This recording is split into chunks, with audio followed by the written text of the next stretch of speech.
All right, so when people talk about Spider-Man games, usually they bring up 2018 Spider-Man, Spider-Man 2, the sequel, or even the original Spider-Man 2 from 2004. But you know what? For me, when I think of a Spider-Man video game, I will always think of Spider-Man 2000 on the PlayStation 1, the Sega Dreamcast, and the Nintendo 64. My God, this game was my first 3D Spider-Man game, probably my first Spider-Man game. Before that, we had like Spider-Man beat 'em ups and like some 2D Spider-Man platformers, but we were never able to play Spider-Man in a 3D format up until this point. And personally, for me, this is one of the best comic book video games ever made. This game feels like you're just playing a comic book. And, sure, by today's standard, it's not technically impressive, but, putting yourself in the year 2000 and like trying to view this game as it was back then, you really should be able to feel like a strong appreciation for it, especially if you compare other games to it at the time. I mean, it does play remarkably well. My history with this game, I originally grew up with the PlayStation version, but today we're going to be using footage from the Dreamcast version. The Dreamcast version, in my opinion, is the best way to play this game. It looks extremely good. This was kind of Sega like showing off like, hey, look what the Dreamcast can do. I think they were like, they really put a lot of effort into this game and added a lot of textures, and it just looks a lot better. While the PlayStation version is the one that lives in my childhood memories, the Dreamcast version is the one that I think runs and looks the best for newcomers, and just if you want to go back and play it. The PlayStation one is still perfectly serviceable, but I think if you can play the better looking one, then you should probably just play the better looking one. So let's just do a quick history real quick on the developer Neversoft, as they are becoming a channel regular. Alright, so by 2000, Neversoft was on a roll. I mean, in 1999, they released one of the most influential video games of all time, that being Tony Hawk Pro Skater. And the following year, they released Tony Hawk Pro Skater 2. To this day, one of the best reviewed video games of all time, and in my opinion, one of the best video games of all time. So when they were handed a license to make a Spider-Man game, I mean, they already had a pretty big advantage. You gotta think, the Pro Skater games are all about fluid movement. And that skill set translates very well to a Spider-Man game. So when they were given the opportunity to make one, they made an excellent game. Spider-Man gameplay is an excellent match for the Neversoft studio. All right, let's look at the costumes, because the costumes in this game were a massive part of what made it stand out up against anything that really came before it. Because you got to remember, superhero games, comic book games didn't really have the ability to unlock a massive amount of costumes. This is really the first one to do it, and man, did they go crazy with it. So you have your basic Spider-Man costume, a great design, classic. Spider-Man 2099, I'm actually willing to bet this is the first time this appeared in a video game. Again, a very memorable costume, a classic design. We have our symbiote Spider-Man, in just amazing Venom design. This is peak Venom. The Captain Universe costume, Spidey Unlimited, really cool design in my opinion. Amazing Bagman, Scarlet Spidey, classic. Ben Reilly, Quick Change Spidey, and just Peter Parker. So these are your costumes you get to pick in the games. Very memorable. These costumes just bring back so many memories for me. These are just peak video game design costumes in my opinion. And they looked amazing on the PS1 and they look amazing here on the Dreamcast. Another thing that was super prevalent back in this generation was the ability to have a cheat menu in the game and just being able to go online, look up cheats, write them down in a giant notebook. That brings back so many memories. And just going over some of the cheats, obviously you got your full health cheats, your invincibility cheats, your god mode cheats, the cheats that unlock all the costumes that were very popular. You have some odd cheats here, like a pulsating head, and it's funny, the cheat for that is called Ego Trip, at least on the Dreamcast. There's cheats that let you look at the storyboard, that let you watch the cutscenes. There's cheats for just about anything here. It's a shame, I wish they would bring back the cheat menu for some games nowadays, especially single player games, but then they wouldn't be able to charge for DLC. So I think that's a massive factor as to why you don't see this in games anymore, and it's kind of unfortunate. Okay, so Spider-Man 2000, the story is going to start with Spider-Man being framed for a crime. Now, during a technology expo, while Doc Ock is giving some sort of presentation, someone dressed up like Spider-Man steals a powerful device. And he's not just dressed up like Spider-Man, he moves like Spider-Man, he can fight like Spider-Man, so it's a bit confusing. So with all of this happening, Spider-Man is now being hunted by law enforcement and the villains of the game. And the villain roster in this game is very stacked. We have Venom, Carnage, Doc Ock, Mysterio, Rhino, and Scorpion, with a bonus, well, not a bonus, but like the secret end boss at the end. Full disclosure, that the boss at the end scared the living shit out of me as a kid, so that'll be fun. And during the game, you're going to have narration by Stan Lee, and he does an excellent job. He has an amazing voice for this type of work. That was my introduction to him, and yeah, he did a very good job. So let's jump into the basic gameplay of the game. Alright, so let's jump into the gameplay. So, unlike modern Spider-Man games, this wasn't an open world experience. Instead, this was built around mission-based levels, each designed around different gameplay ideas. Some missions focus more on combat, some lean more on stealth, others are just platforming challenges. One of the most memorable design choices in the game, however, would be the constant fog covering the streets below the city. You know, if you fall off a building, you don't land on the ground, you just fall into the foggy abyss. And, you know, at first it feels strange, but the game does explain it. It is worked into the story, and this was a way for the developers to make the hardware work for them. And this wouldn't be the first time a developer did this back in the day. They had to do this with Silent Hill 1 as well. If you look at Silent Hill 1, there is like a very heavy fog that makes it so the view distance is manageable for the hardware, and that it adds to the horror of Silent Hill 1. So in this game, Doc Ock is letting poison fog into the air, and that's how they explain it, and it works really well. You'll see in the sequel they get rid of this concept. You're going to be on the streets in the sequel, but I don't know. I think it adds a lot of character to this game, and it's a very clever trick.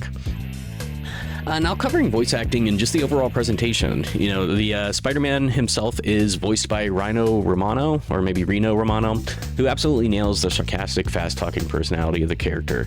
But as I said prior, Stan Lee is going to be narrating the story. The late and great Stan Lee, he introduces levels, explains story events, and occasionally comments on what the player is doing. It gives the entire game the feeling of playing through a living comic book. Okay, our first boss fight is going to be Scorpion, and as you see there, you get these excellent comic book covers to introduce each boss fight. It's really cool. So the first part of this fight is actually just going to be a chase. So this is where the game is going to teach you how to do your platforming. Prior to this, you get chased by a helicopter and you have to do some platforming there, but you know, they're kind of keeping at it. So they want you to learn the web swinging really well. And then eventually you will reach Scorpion as he tries to get J. Jonah Jameson.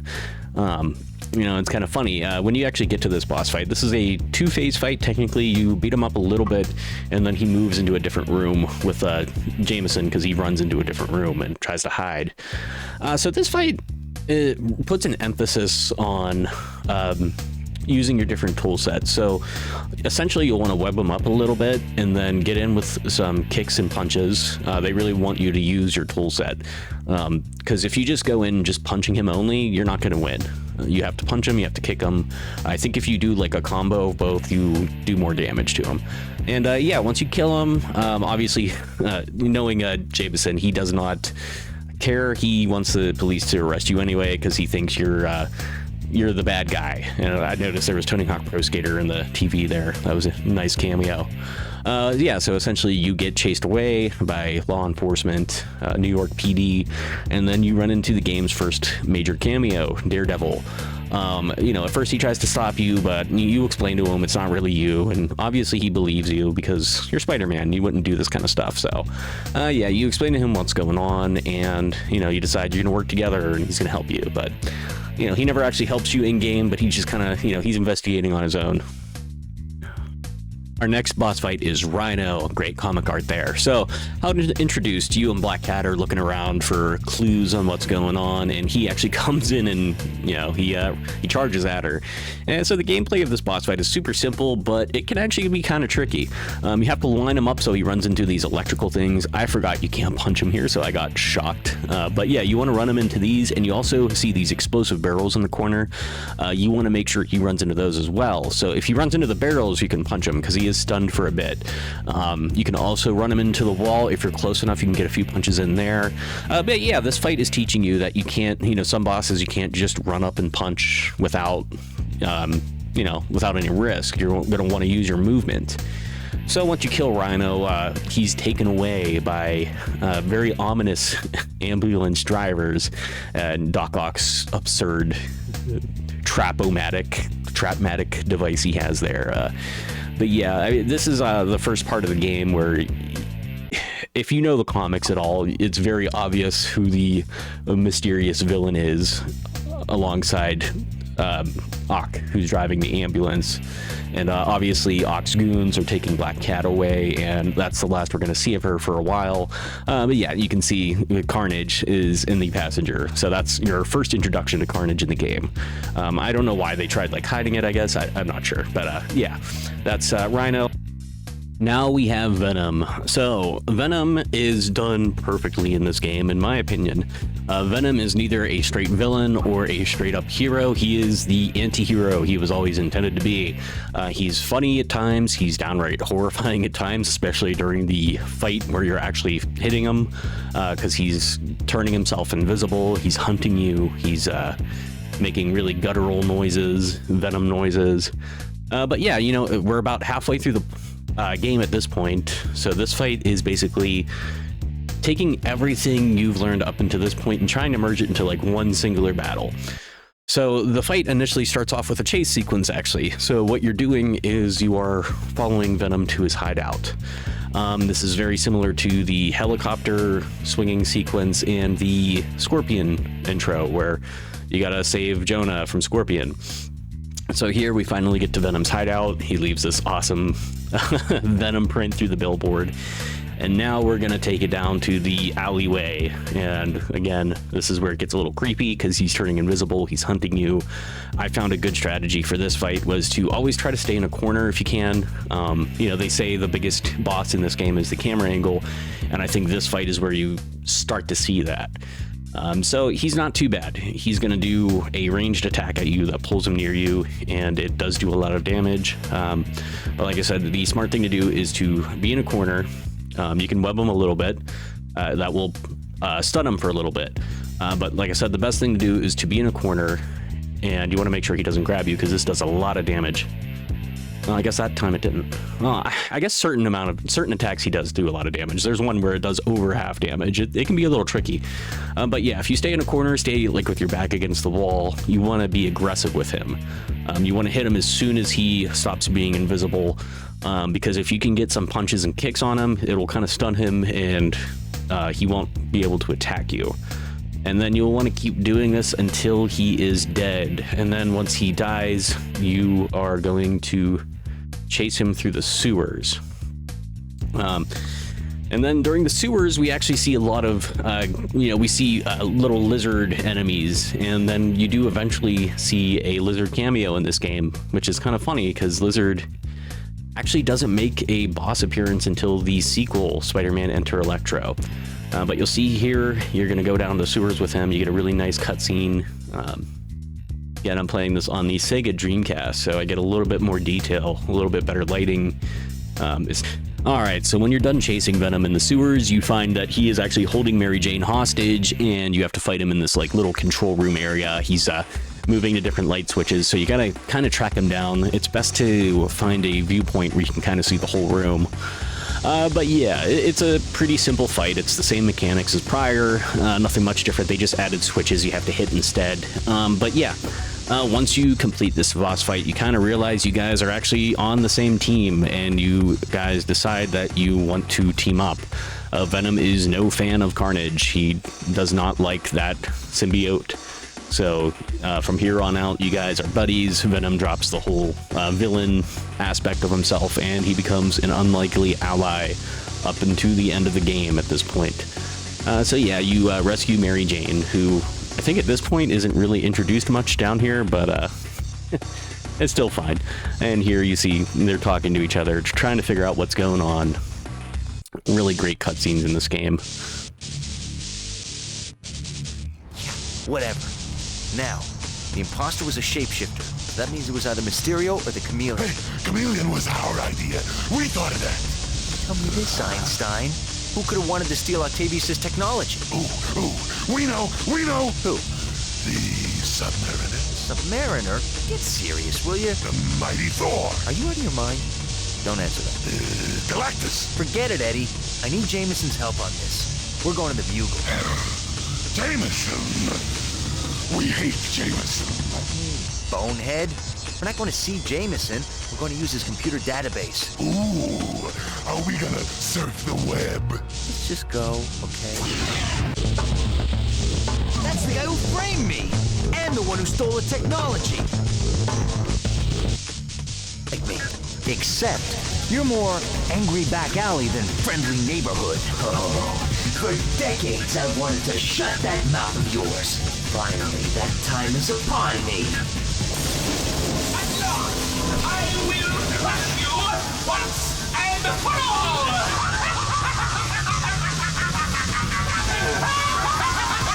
Now, little spider, you will die! Is it too late for us to be friends? All right, so we finally figured out who the imposter was for Peter. It is Mysterio. Mysterio is a pretty simple boss fight. You just kind of hit him in these pointy, like these glowing button things, and you do it a couple times and the fight's over. Very simple fight, but Mysterio at the end does reveal to you what is actually going on. He reveals that Doc Ock essentially wants the world to become full of symbiotes, and he wants everyone to be under control of these symbiotes. And Spider-Man rightly points out how dumb of an idea this is, but Mysterio insists that Doc Ock is one of the only people who can control them all. So it is really more about controlling everyone and having that ability. It's a very Doc Ock plot.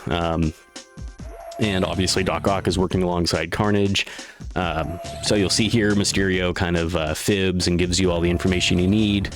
And yeah, at this point on, you know what actually is going on in the game, and you go seek out Doc Ock.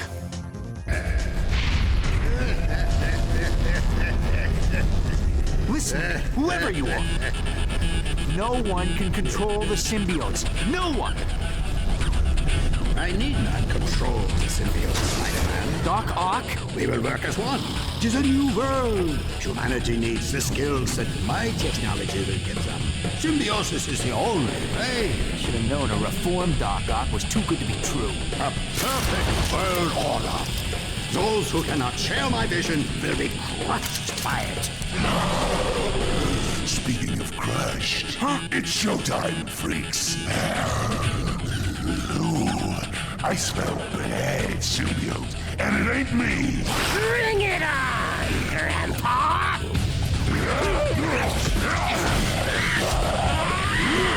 Alone at last. Let us end this, Spider-Man. All right, so now we are finally at Doc Ock, and he reveals his actual plans. It's kind of a cliche at this point, but yeah, it's I want evolution of the humans, and this is like the next step in human evolution. We've seen this before in plenty of movies.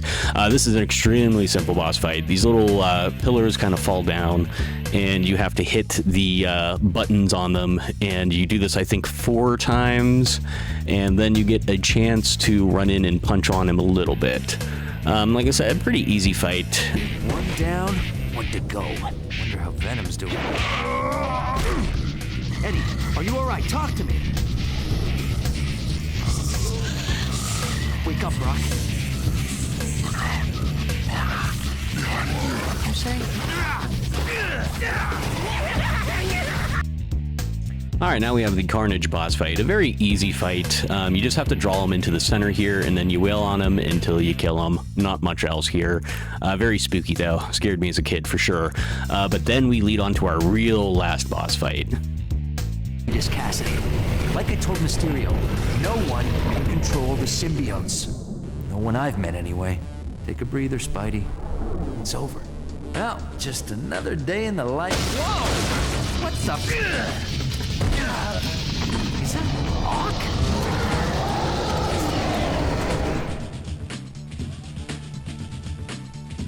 Oh my God!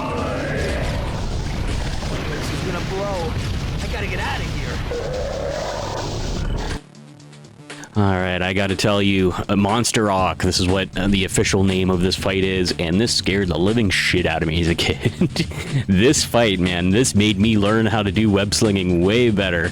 Because yeah, I mean, the biggest issue with this fight is the fact that you stick against the side walls like that. It can really mess you up. But as a simple fight, all you're trying to do is run away.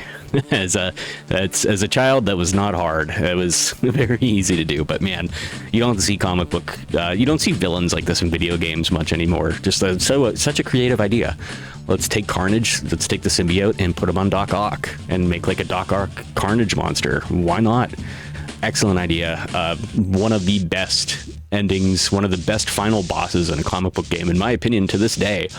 You don't really see creative villains like this anymore. Now you kind of just take the rogues gallery and you pick a random villain, and that's pretty much it. So mad props to Neversoft for coming up with this idea. This was just such an amazing way to end the game. This was just so cool to me as a kid. I think I would even take like Doc Ock action figures and like get red Play-Doh and like try to recreate it. That's just like a fun memory I have with this. And this whole game just completely piqued my interest in comics at such a young age. I was 4 years old when this came out. I was playing this around 4 or 5 years old. And I just, from then on, I was a lifelong comic book fan. I'll talk about this more in the outro, but yeah, this is the fight. Very simple. You're just trying to run away from him. It's not particularly hard. It's more the stress factor of actually getting away from him. I think that is the hard part here. But now we're at the end. I cut to it. You realize that Doc Ock did not die here. He is saved by the symbiote, actually, because that's just how the symbiote works. So you're going to pull him out. Everything is fine. Everyone is saved. No more fog, you can see. Nice New York vignette in the background. You're saved by Venom, Black Cat, and Captain America. You just don't see stuff like that in video games anymore. Comic book video games anymore. This is just such a cool scene. It really encapsulates my love for this genre. You get us Captain America's autograph. Oh, brother. Ladies and gentlemen, that was Spider-Man 2000, and to this day, this is one of my favorite comic book video games of all time. This was at a time, this was pre-MCU, we had the X-Men movies and like the 90s Batman movies. That's really all we had before the genre like really exploded in 2002 with Sam Raimi's Spider-Man. So this was at a time, Neversoft was able to have fun with it. You see a ton of cameos in this game, characters just routinely making jokes at each other that are actually funny. You have comic accurate suits and a comic accurate story. They really just don't make them like this. I think the biggest problem with the genre these days is that it just takes itself too seriously. All I need to be happy is just rip me a story straight from a comic, design levels around it, give me comic accurate suits, and just let me have fun with it. I think Spider-Man 2018 was close, but I think it still tries to be too much like a movie. It takes itself very seriously at times. Same with the sequel, obviously. So yeah, we really haven't seen anything like this since then. There's been a few games here and there that come close, like the PS2 X-Men games kind of get there. But yeah, I think they just take themselves too seriously these days. And if you like this video, please like and subscribe. We're going to end on a fun note. We're going to play some of the end of the video game. So thanks for watching, guys. Take it easy. Sure. Do you have any threes? Go fish. So, nice of you to join us for once, Spidey. Oh, I'm sorry. I was out saving the world. Reading you guys' cards, that'd be pretty easy. Your spider sense won't save you here. Look who's talking, Daredevil. You've been looking at my cards all night. I don't need to look at your cards, Punisher. Your bluffs are so obvious. Okay. Let's keep this a nice, friendly, clean game.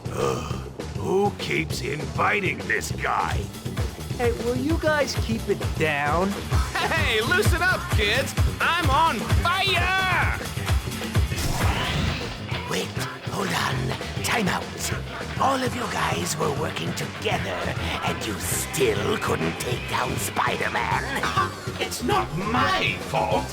Doc Ock's plan was horrible.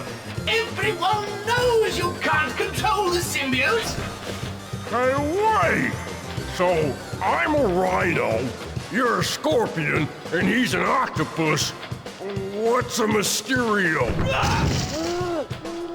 So, Rhino, you got any threes? Hey! Hey, I got a bingo! Ha ha! You guys think you're so smart, but I won! Ha! Who's your daddy, Doc, huh? Ha ha ha! Victory is mine! You're always laughing at me, but who's crying now, huh? Ha ha ha ha! Wait a minute, I made a mistake.